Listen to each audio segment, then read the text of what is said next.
Hello दोस्तों, कैसे हो आप सब लोग। उम्मीद करता हूँ कि आप सब लोग ठीक होंगे। और दोस्तों आज का वीडियो बहुत ही ज़बरदस्त होने वाला है, क्योंकि आज के वीडियो में हम बात करने वाले हैं कि आपके सोलर सिस्टम के लिए सही वायर की साइज़ का चुनाव कैसे करें। मान लो आपने 1 किलोवाट का सोलर सिस्टम लगा रखा है, या 2 किलोवाट का सोलर सिस्टम लगा रखा है, या 3 किलोवाट का सोलर सिस्टम लगा रखा है, तो आपको कितने एमएम का वायर लगाना चाहिए और सोलर पैनल को किस डायरेक्शन में और किस दिशा में लगाना चाहिए तथा कितने डिग्री के एंगल पर लगाना चाहिए। अगर फ्रेंड आप इन सब चीज़ों को फॉलो करते हो तो आपका जो सोलर सिस्टम है वो प्रॉपर आउटपुट देगा। देखिए, सबसे पहले हम बात कर लेते हैं कि सोलर पैनल के जो हमारा सोलर सिस्टम है उसके लिए सही वायर साइज का चुनाव कैसे करें। देखिए फ्रेंड, हम जनरली मानते हैं, जो प्रैक्टिकल किया हुआ है मेरा, उसके अनुसार कि जो 4 एम्पियर करंट होता है, अगर उसको हमें फ़्लो करना है तो 1 एमएम का वायर वहाँ पे आपको यूज़ करना होगा। अगर 1 एम्पियर जो हमारा 1 एमएम का वायर है, इससे ज़्यादा आप करंट फ्लो करोगे तो हमारा वायर थोड़ा सा हीट होगा और उसमें पावर लॉसेज होंगे। देखिए, ये 2 चीज़ें होती है, जो भी हमारा वायर होता है उसमें होती है I² लॉसेज। अगर ज़्यादा करंट फ्लो होगा तो ज़्यादा लॉसेज होंगे। और दूसरी चीज़ होती है कि अगर आपका वायर जितना पतला होगा उतने ही ज़्यादा लॉसेज होंगे, क्योंकि जितना मोटा वायर होगा उसका रेजिस्टेंस उतना ही कम होगा। तो देखिए, सबसे पहली चीज़ है कि हमें प्रॉपर वायर साइज़ का चुनाव करना है, जिससे हमारा वायर हीट नहीं हो और कम से कम पावर लॉसेज हो। देखिए, इसके लिए डीसी वायर यूज़ करना आपको पहली चीज़। और दूसरी चीज़ कि 1 एमएम के वायर में 4 एम्पियर करंट फ्लो हो सकता है, और 2 एमएम के वायर में 8 एम्पियर करंट फ्लो हो सकता है, 3 एमएम के में 12, 4 एमएम के में 16, 5 एमएम के में 20 और 6 एमएम के वायर में लगभग 25 से 26 एम्पियर आराम से फ्लो हो सकते हैं। अब आपको ये समझना है कि अगर आपने 100 वाट का सोलर पैनल लगा रखा है एक, तो वो देता है लगभग 5 एम्पियर। तो फ्रेंड, लगभग आपने यदि 500 वाट के जो पैनल है वो लगभग 25 से 26 एम्पियर देंगे, तो 500-600 वाट के अपने 12 वोल्ट के पैनल पैरेलल में लगा रखें तो उस पर 6 एमएम का वायर यूज़ करना है। और यदि ये देखिए फ्रेंड, ज़्यादा पैनल पैरेलल में लगाने पर यही नुकसान होता है कि वायर साइज़ आपका बढ़ जाता है। देखिए, अगर मैं 1 किलोवाट के 12 वोल्ट के पैनल अगर मैं पैरेलल में लगाता हूँ तो वहाँ पे करंट हो जाएगा लगभग 50 एम्पियर के लगभग करंट हो जाएगा। तो फ्रेंड, वहाँ पे मुझे वायर साइज़ 10 एमएम का चुनाव करना पड़ेगा।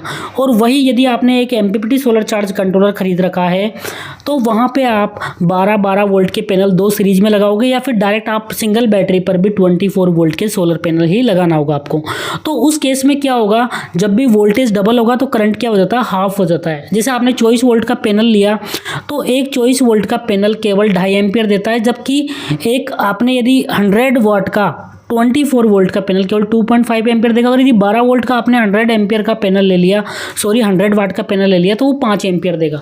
तो फ्रेंड, जैसे जैसे वोल्टेज बढ़ेगा उसका वायर का साइज़ कम हो जाएगा। यदि हम बात करें कि हमने 24 वोल्ट के पैनल लगा रखे हैं हमारे 1 kVA के सिंगल बैटरी वाले एमपीपीटी सोलर चार्ज कंट्रोलर पर, तो जो करंट आएगा सोलर पैनल से वो होगा 25 से 30 तक। तो वहाँ पर आप 6 एमएम का वायर बहुत ही आराम से यूज़ कर सकते हो।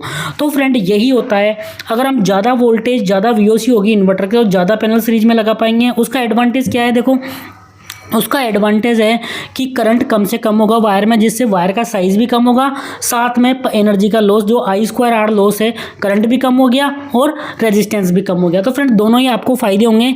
तो सबसे अच्छा यही है कि यदि आपने 24 वोल्ट का एमपीपीटी सोलर इन्वर्टर लगा रखा है तो दो 24 वोल्ट के पैनल आप सीरीज में लगाइए, और यदि 12 वोल्ट ले रखा है आपने एमपीपीटी तो आपको 24 वोल्ट के सोलर पैनल ही यूज़ करने हैं। ये तो हो गई वायर साइज़ की बात, आप आराम से कैलकुलेट कर सकते हो, मैंने आपको पूरी कैलकुलेशन बता दी है। और यदि पैनल का आप करंट कैलकुलेट नहीं कर पा रहे हो तो उसका मैं बता देता हूँ। अगर आपने 12 वोल्ट के पैनल लगा रखे हैं तो एक 100 वाट का पैनल 5 एम्पियर करंट देता है, तो ये मान के आपको कैलकुलेट करना है।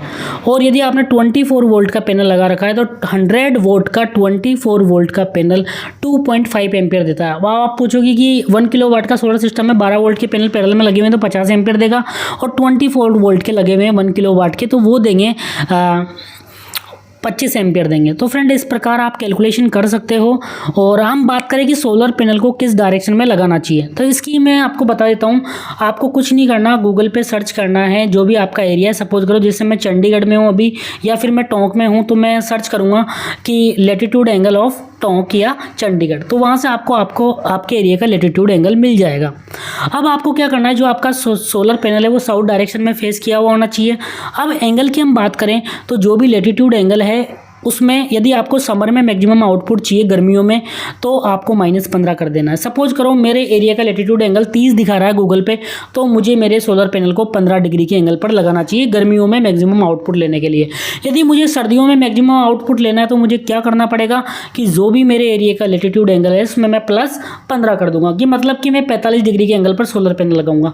और दोनों ही मौसम में आपको सही आउटपुट चाहिए, तो आपको मतलब दोनों में बैलेंस आउटपुट चाहिए, तो आपको आपके एरिया के लैटिट्यूड एंगल पे लगाना है। बट फ्रेंड मैं रिकमेंडेड करता हूँ आप सभी लोगों को कि आपको जो सोलर पैनल है वो समर वाले एंगल पर ही लगाना चाहिए। मतलब 15 से 20 डिग्री का जो एंगल है आपके एरिया का लैटिट्यूड एंगल देख के आप -15 करके निकाल सकते हो, क्योंकि हमें सर्दियों में इतनी ज़्यादा आवश्यकता नहीं पड़ती है दिन में सोलर पावर की, जबकि गर्मियों में बहुत ज़्यादा आवश्यकता पड़ती है। तो फ्रेंड आपको आपके एरिया के लैटिट्यूड एंगल में से 15 माइनस करना है और उसी एंगल पर आपके सारे सोलर पैनल लगाने हैं। Thank you so much. Please video अच्छा लगा हो चैनल को सब्सक्राइब करें और इस वीडियो को ज़्यादा से ज़्यादा लोगों के साथ शेयर करें ताकि ऐसी नॉलेजफुल जानकारी सभी के पास पहुंच चुके। Thank you so much.